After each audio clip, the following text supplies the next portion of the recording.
All right, and we are live this evening. Of course, this is the Rob Comrade and Kale show. We're going to try to entertain some folks this evening, even though the world of sports is now a world of poo. That's the only thing that I could say. Wait, ESPN has given up. They're showing a rerun from WrestleMania from 5 years ago. It's bad, man. Pretty sad. I love WrestleMania, don't get me wrong, but a rerun from 5 years ago. Holy shit, this is sad. I've never seen WrestleMania. I've never seen any wrestling on ESPN since like the 1980s when they used to put the AWA on there. Yeah. All right. Well, enough with the pleasantries, gentlemen. Here we go. And welcome into the latest edition of the Rob Comrade and Kale Show. I am Rob Sanders, your host. I represent the Clemson Tigers on this podcast, winners of 2 of the last 4 national championships. I have a couple of co-hosts. We'll start with Vladimir Putin's water boy. Everybody kind of, man, Mike is making people mad even when the football season is not here. There are no sports. There are people that are still angry. He is the comrade, Mike Dobreski. Mike, good evening, sir. I just own some property. That's all I do. My name's not on any of the property, but I own it all. Yeah, once again, owns it all.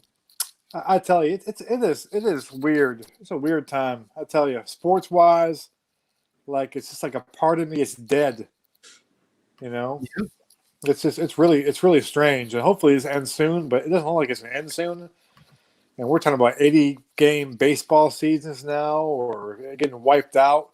Talking about college football not starting on time. I mean, it is just horrible. Hopefully, the bad dream will be over soon. I hope so. Anyway, we have, of course, Mike, and we have the gentleman who is still upset that the Midnight Express got the number 3 seed in the Crockett Cup tag team tournament.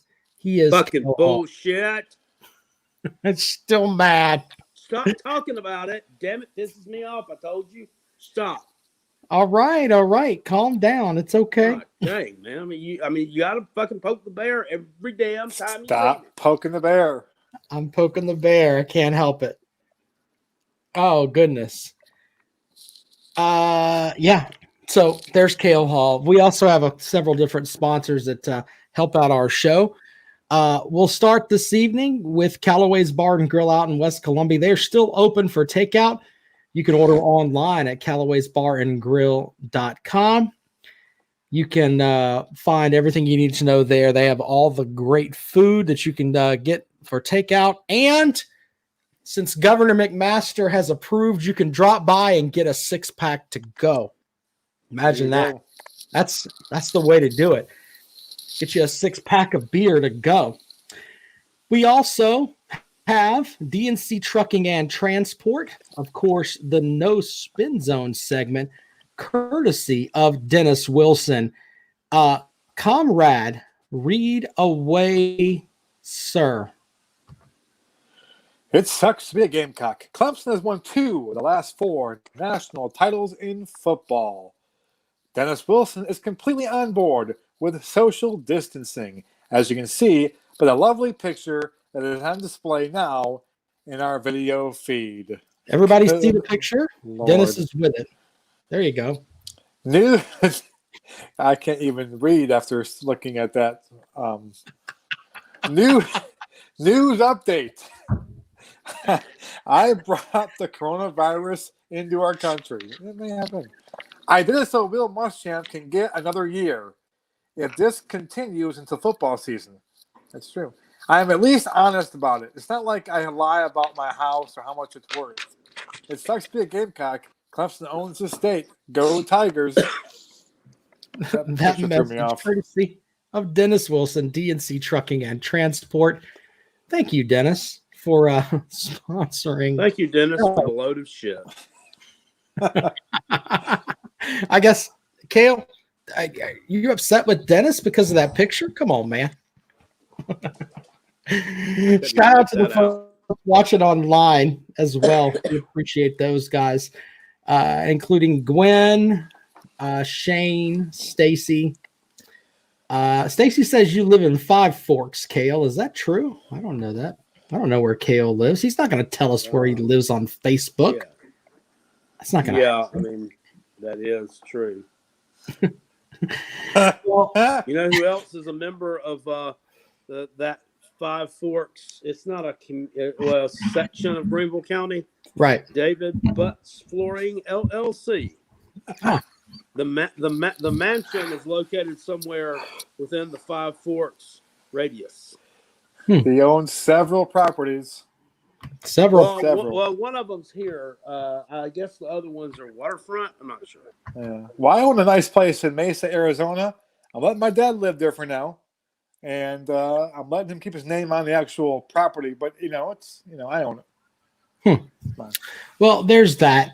We also have gentleman Otis Driftwood has agreed to give us some pickles. So I will be giving you guys some pickles.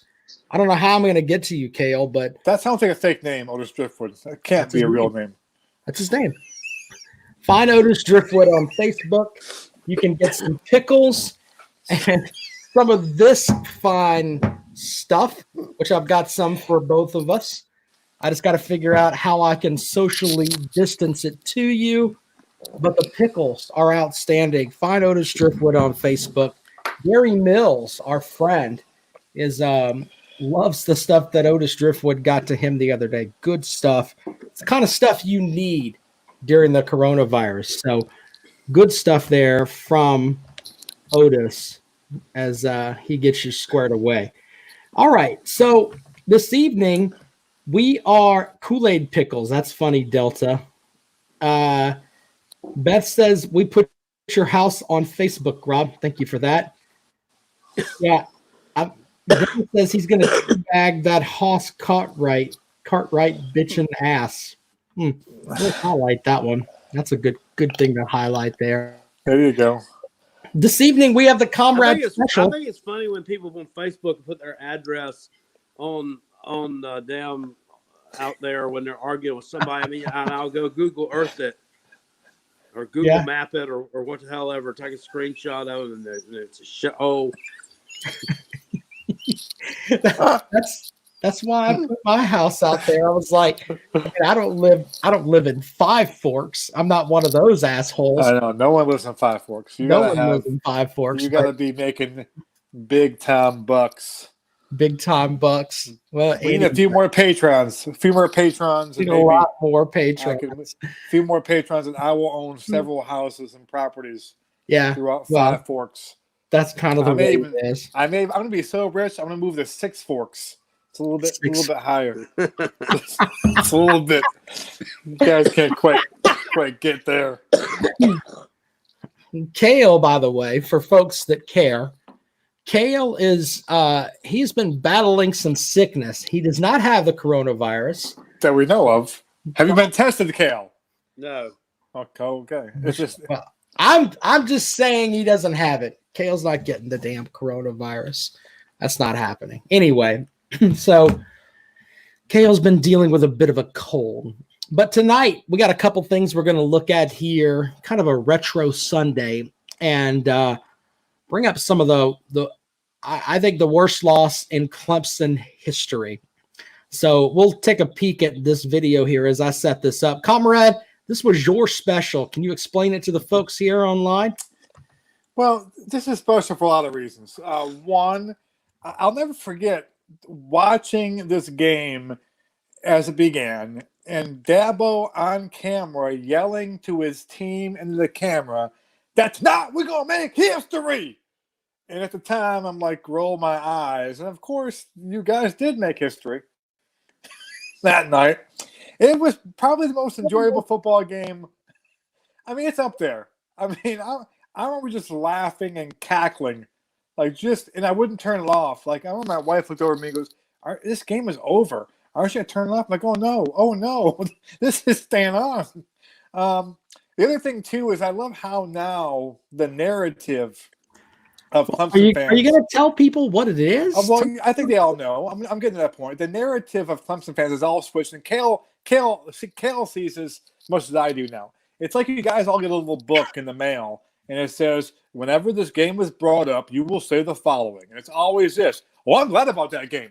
I'll tell you right now, man, I'm glad that game happened because that game led to what we're doing right now. I am glad that game happened. I love that game. Yeah, I love it. That's why we hired Brent Venables.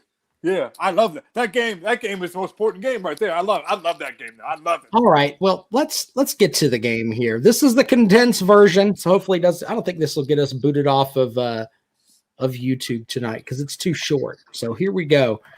As we look, ladies and gentlemen, into what is it? Joe Robbie Stadium. Kale, help me out with that. Is it Joe? Look, Joe, here. Let's listen to Dabo right now. Here's Dabo. What does this moment right now mean to you? Well, 3 years ago when I got this job, we started a journey to try to get this program to the BCS. So it's a great step. We're up and walking. We got to go finish tonight. You've also said that this ain't going to be a 6-3 game. What kind of game you expecting tonight? Well, I don't think it'll be 6-3, but hopefully it'll be a defense. That's what I'm hoping. Thank you very much. Holy shit, Dabo. It comes out. Clemson looks good here. Look at Andre Ellington. Woo, buddy. Andre Ellington, trying to get it up. Go, Andre. This game over. Yeah. Oh, touchdown, bitches. Yeah. I can remember. I think West probably Virginia this point I was sitting there beating the coffee table. Fuck. What I usually do. Okay. Well, Clemson looks good there. 7-0. Now here's Geno Smith, who, man, fuck Geno Smith to this day. God, I can't stand that motherfucker. Oh, Geno. What an asshole he was. What a god. There's Dana Holgerson with his fucking skullet. Fuck that guy. Geno Smith again. Oh, and then that play there. Fuck that play. I'm still fucking. Oh God! Fuck that play. Holy shit! That guy. What? Watch this. Look at this. Oh no! Don't hold him. Fuck stick. God damn. It still makes me mad. Look at that shit. Keep the legs going. Always keep the legs moving. Yep. What a crock of shit. You don't hear the whistle. You keep on going. Well, and here we go.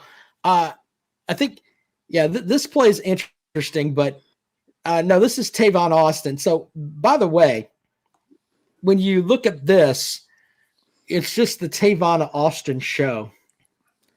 Now, Yeah. And here's the interesting thing. When you look at it, man, I can't sugarcoat this game. We were playing pretty good there. Sammy Watkins with the touchdown, looking good. Everybody happy. Yeah, not so much. It's there. God, do you remember that play? My goodness, and then it's just such a bad beat down here. What's the score right now? I can't even. 14-7. Close ball game. You guys hanging in there. Yeah, we're not looking bad. You're not looking Somebody bad at just all. scored. Yeah. Yeah. So it's 17-14 Clemson right now. So it's looking pretty good. Geno Smith throws it down again. Another catch. Clemson screwed up again. This defense just pissed me off to no end. There's Tavon Austin again. Damn it. Tavon. Damn it. I always forgot he played for us, Junior. I always remember Geno Smith. All right. Tavon. Look, let's see if I can give you the full screen here and see if that looks any different. Does that look any different? I don't know if it does or not. Let's see how it looks over here. So that makes it, it looks a little bit bigger. So anyway, he didn't step out of bounds. That is a little bit bigger view there for you guys. Anyway, so Clemson comes back. This is the play of the game right here. Ellington up the middle. I love this play. Get fucked. Fuck, he was in. Oh, he wasn't in. This play. And Wasn't the even close South being Beach in. beat down begins. Oh, look at that. Social distancing right there, folks. That's social distancing. Woo! Dabo, he looks pissed as Look fuck. at Dabo. Oh, That was he's the good. game. Then you get this play. Look at Geno Smith running. Fuck him too. God damn it. Gino. Dabo was mad right there. He was It's a not mad boy. over yet He's though. looking for a punter Here to go comes straight. Taj Boyd. Taj Boyd to fuck us hard. And yep, there we go. I miss Taj Boyd. I told you that before. So about 2 minutes to go here. Taj Boyd makes that play. And then what happens? Oh, we come back and sling it again. And oh no, nothing over the middle. Fuck you. And he fell just to get that pick play there to go into the end zone. Tavon Austin just flat out killing people. Fuck you, Smith. No one likes you. You were probably adopted. The game was over by then, by the way. Most points in a half. Yeah. There's Taj Boyd trying again. Die. Pick up a ball. Fumble again. This is where the game ended right here. Can't hold on to the football. Jesus Christ. Look at this. Oh, give it to Austin again. Touchdown. Touchdown. What happened? Beautiful thing to watch. So pretty. Terrible. Absolutely terrible. And then they come out and then they try to go at it again. Watch this. Watch this throw. Watch this catch. Oh, fuck off. Don't bother pushing him out of the end zone. You got beat.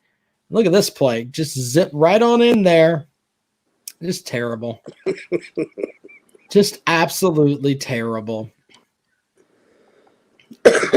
Christ. What is this guy? Oh, everything over the middle was open. I don't get it at all. How sad was this? Good times. That's good times right there. Yeah. Oh, let's go ahead and pull it down again. Let's see how this is going to work out. Oh, no. Oh, man. There's about 8,000 West Virginia fans there, about 4 teeth between all of them. I still don't like West Virginia for this shit. I love West Virginia. One of my favorite schools now. What a shitty. Yeah, of course you do. 70 points tonight. Yeah. That's the Comrade Ormond and NCAA bowl record. There you go. As that pretty much, I don't know how much more time's left in the video here, but let's see here. Yeah, oh man, it's just terrible. Yay! Drown the Skullet. Yay! He left your program. That's what happens. God, we sucked so bad that night. Mountaineers, baby. Clemson fans in the stands. They dumped the orange Gatorade on him. What a shit show. That's pretty much the only thing I can describe. What a shit show.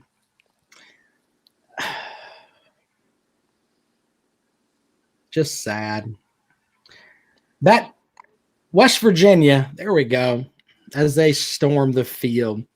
There's the Comrade special for tonight. Beautiful. Beautiful. That's a pretty game right there. Both of us have played West Virginia in bowl games in Miami, and we won our game, and you did not. That's a fact. Yeah, well, you did it with Brad Scott, so you needed me. With Sparky Woods' players.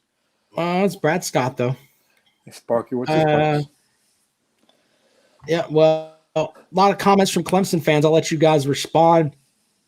Thank you, WV. There we go. There it is.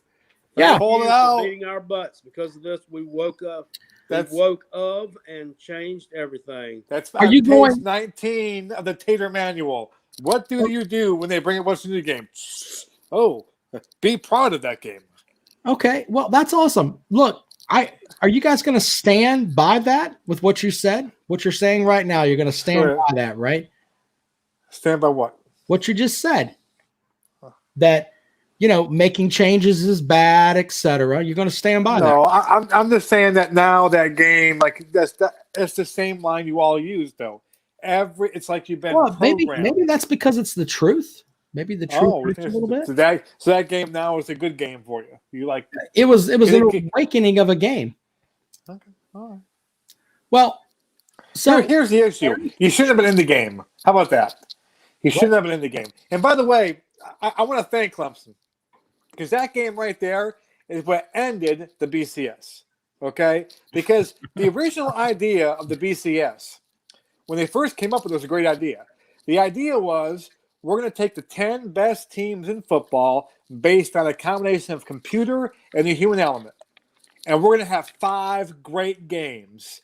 And one of those games will be 1 versus 2 for the national title. All in, all in. And then, of course, the university president said, but I'm in the ACC, and that means we'll never be in the game. Is there any way that you can make it where if you win your conference, you get a BCS bowl game? And they went, it's supposed to be the 10 best teams, though, President. Well, I know, but it's not really fair. I mean, half our teams don't even know we have a football team. And so they complain. They go, okay, here's the rules now. It's the 10 best teams, but also if you win your conference, you get in. And no conference can have more than 2 teams. So then what you get is a BCS game where the ACC champion Clemson Tigers, who blew, against the Big East champions, West Virginia. So you totally shit all over the premise of the BCS of 5 really good games with the top 10 teams in the country, and instead you got shit shows. And so thank you. So that game right there proved, people say, you know what, do we really want to watch this crap? That game should have been in the Weed Eater Bowl. That's been a Weed Eater Bowl game right there. Mm-hmm. Okay? Instead, it was a BCS game. So thank you for that. I've let the comrade have his spiel here, but now we'll go with facts. The BCS was invented. The BCS was invented by Commissioner Kramer from the SEC, which is why you had shit show games like Alabama and LSU in the national championship game. And ever since the college football playoff came around, when they got rid of the BCS, Clemson or an ACC team has been in it every year. So you just look stupid. By the way, in response to what you guys said tonight, I found something here, and I think that was one of the most embarrassing losses in Clemson history. Would you guys agree? Well, I mean, according to your fans, it was a great game. That was one of the best things that ever happened to me. Best thing ever happened. The next year's Chick-fil-A Bowl win over the LSU team. Yeah, were your 2 greatest bowl victories. Okay, well, I'm not feeling all that. According to the Taylor Manual. Well, so I tried to look back in South Carolina history and tried to find the most embarrassing games, but what I found was this. This is the game where you guys could have made a little bit of a change, and you didn't. And I don't know why, but everybody was still in love with South Carolina. Look at this mess. You guys were ranked 9th in the country. I thought we'd watch a minute or 2 of this because, 9th in the country, and, you're South Carolina. You got Steve Spurrier on the sideline. That's when it all went down. This is a game that changed it all. This is why I brought this up for a minute, because I think this is the game to change it all. Mm-hmm. Look at this guy, Tony Hill coming in. Well, it's not the game. It was the realization that we have a problem. But Mike, I think this game was the game where you knew that you weren't worth a shit anymore. Well, you got nervous, but and then the game was over. There was 2 possible things you can cut. First of all, this is the opening game of the 14th season. Okay, we just came off of 3 straight top 10 finishes. We're ranked 9th in the preseason poll. First team in the state to ever do that. Okay, first team. That's right. First team in the state to ever do that. And so, listen, you just kind of assume that the next year will be good. And I kind of thought the top 10 ranking might have been a little bit much, but I thought we were a good top 15 team maybe. And then when that game happened, you had one or two conclusions. Either Texas A&M was the best team in the country, okay, or we were crap. And I told myself, I remember texting my friend Brian, we're both worried. Like, you know what? Maybe A&M is the best team in the country. Maybe we just weren't quite ready, and A&M is the best damn team in the country, and we're going to have a rematch with Atlanta this year, and we'll take them out then. And he's like, yeah, that's it. And then week 2 came up, and I forgot what week 2. A&M played somebody. I think they looked like crap.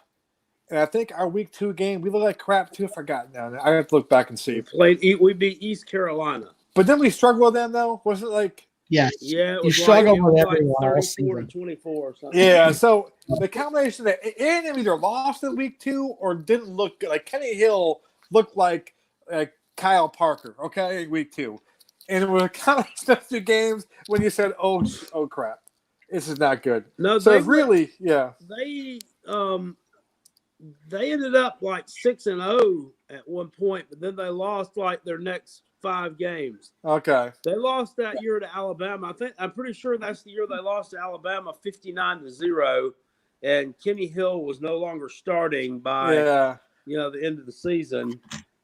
Well, you guys made Kenny Hill everyone loved Kenny Hill after this game. We've been known to make the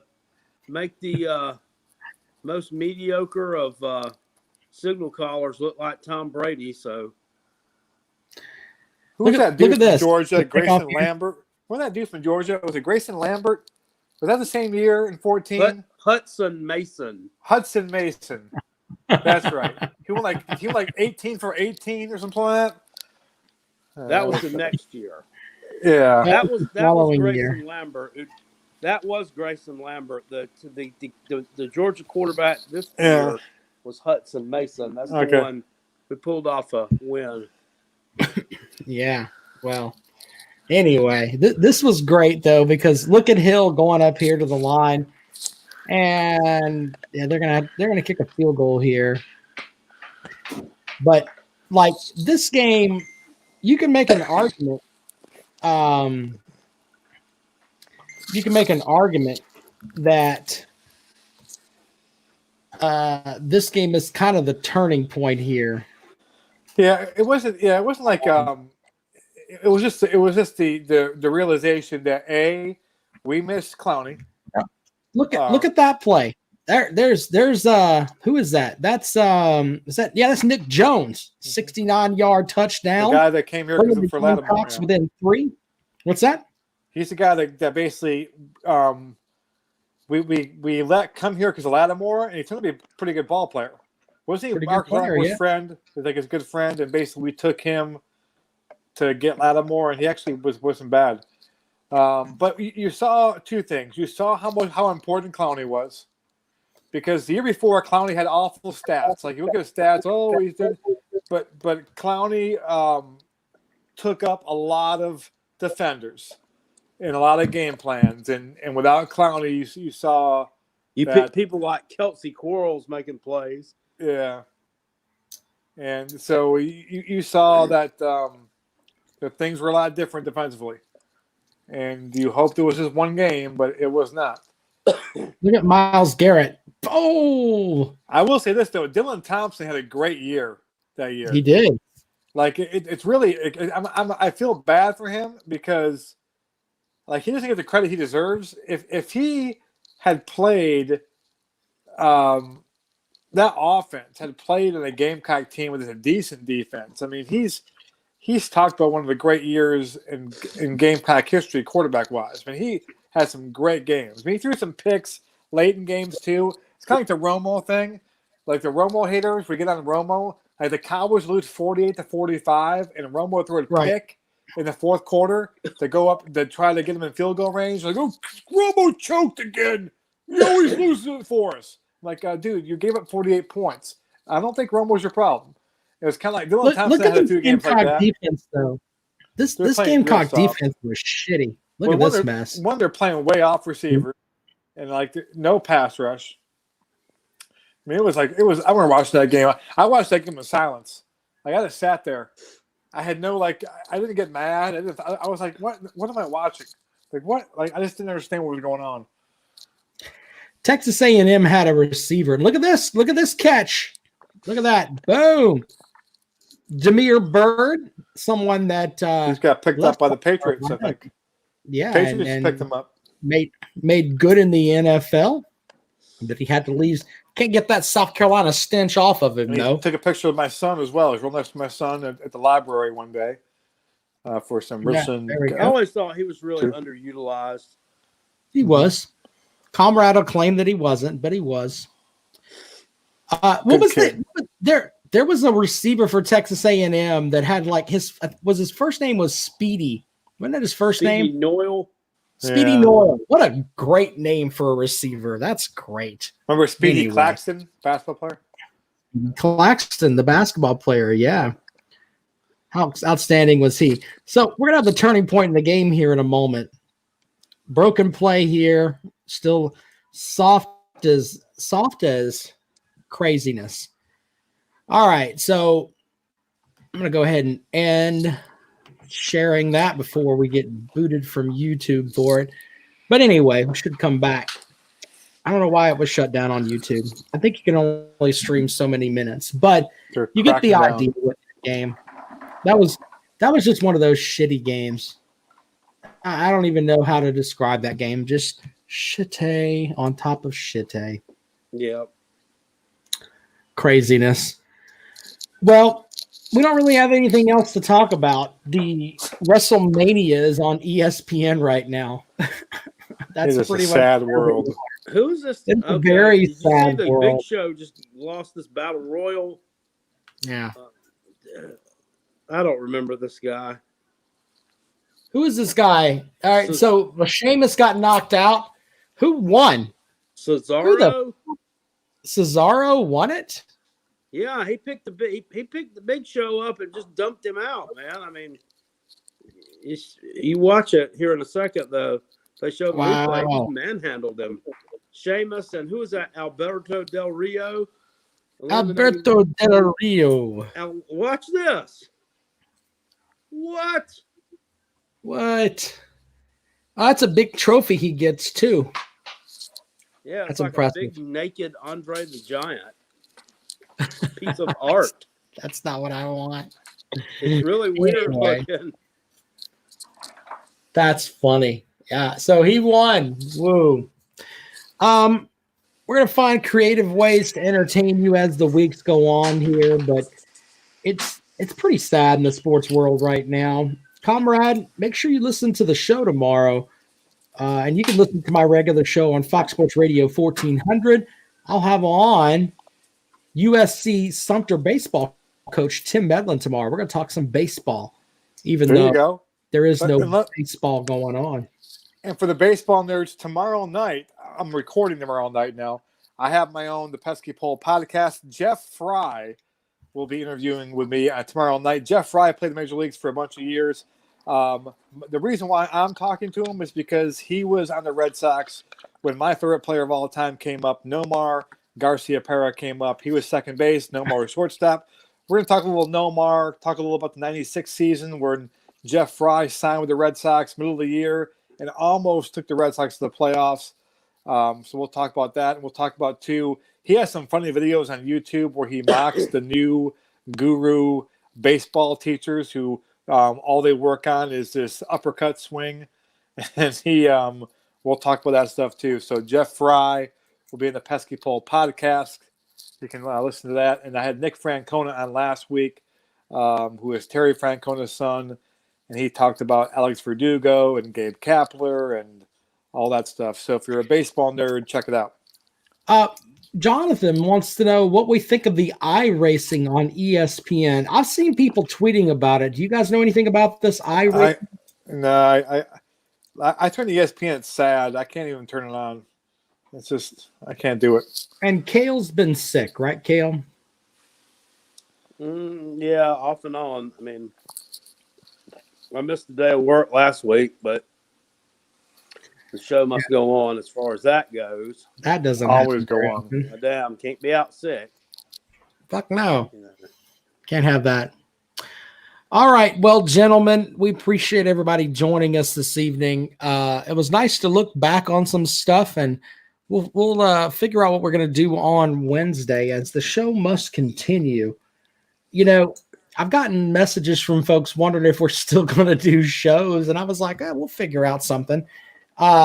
Did you see Mike Muse sent me this today where they rated all of the football teams from last season and put them in a 64 team bracket. The Gamecocks were a number 9 seed. We might go over that on Wednesday. They have the Gamecocks as a number 9 seed, which is kind of interesting. Yeah. And we'll look at that on Wednesday. That'll be kind of cool on it's from ESPN. I'll bring that up. Really interesting in how they rated the teams, and I guess congratulations, you're in the top 64. Congratulations. There you go. There you go. All right, Dancing shoes. Holy shit. And with that, this show is a wrap. All right, guys. Thanks